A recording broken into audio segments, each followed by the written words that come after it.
say in an emergency situation, okay, the self-driving car, okay, it has a pedestrian and it has an occupant.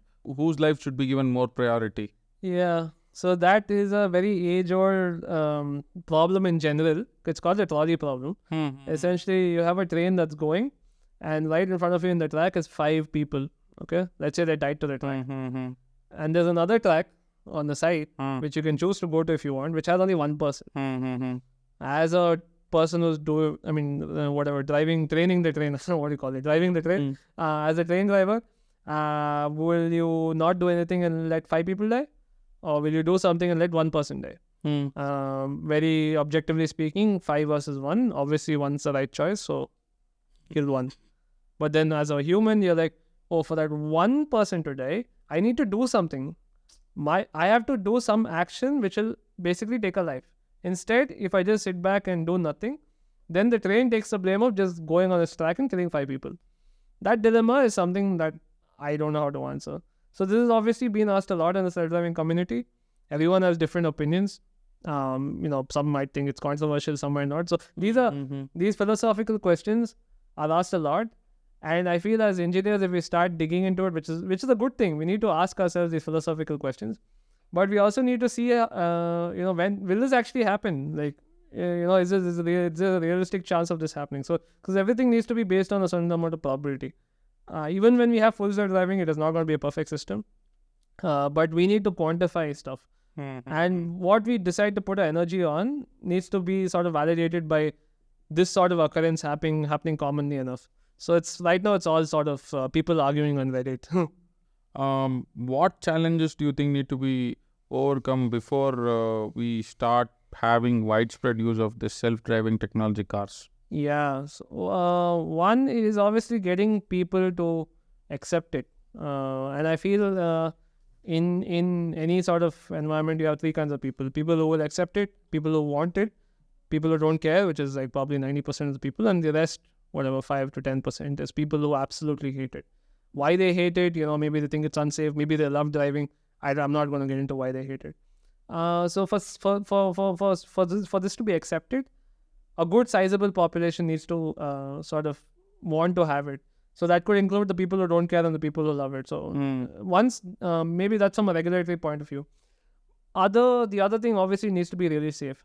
So right now, it's not very well formed as to like what you consider safe. I mean, it is still, an area which is, we're innovating on, we're learning new things every day. 2 is ensuring that we know how safe we are. Number 3, the other thing is once we have it, it's going to be much safer. We're going to have much fewer accidents, much better flow of traffic. And the idea of owning a car might just go away, because honestly, right now when you have a car, it's parked for 18 hours, whatever, depending on your driving. It's mostly parked, right? So is it really useful when it's parked? No, obviously not. So in an idealistic world, can you let someone else? Obviously, we are not going to let someone else use a car. But let's say we eliminate the idea of car ownership, right? And we just have self-driving robot taxis. People can get and use it, and then someone else uses it. And the communists will like it. Yeah, exactly. Ownership. Yeah, it's all sort of equal ownership.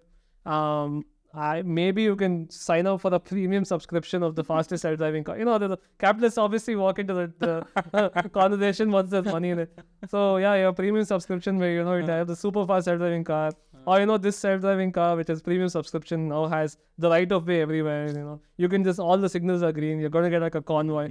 I mean, yeah, it's the sky's the limit as long as you have the money. But yeah, just thinking about it, a lot of things are going to change. Some people love driving. I personally, depending on the roads, in Bangalore traffic, no one loves driving. So I think people will be very happy here. Nice scenic drives. You can probably still do it, but day to day of stuff of driving is going to, if you can remove it, it's much better, because we're all going to save a lot of time. We're all going to be less stressed. Because honestly, the work from home is great, not because you have to go to office and meet your co-workers. Work from home is great because you don't have to go to office. So obviously, those things are going to straighten out. So I feel it's going to be better. But I mean, it's not going to be perfect solution, right? On the other hand, you were saying something. yeah, so it's not going to be the perfect solution, because on the other hand, you have again stuff like, if an accident does happen, who are you going to blame? Like, you want to, you want to beat someone up and you look into the car, like, अबे कौन है? कोई नहीं है. Because that reminds me of Tarzan, the Wonder Car. I even joked, like, back when I was working in another company, someone asked me, "Oh, you have self-driving cars in India?" And I was just like screwing around, like, yeah, we have. It's called Tarzan. It drives itself. Because honestly, that was the first self-driving car that I saw, and that was, I could even argue, artificial general intelligence, because it knew who to kill, how to kill, and whatever, right?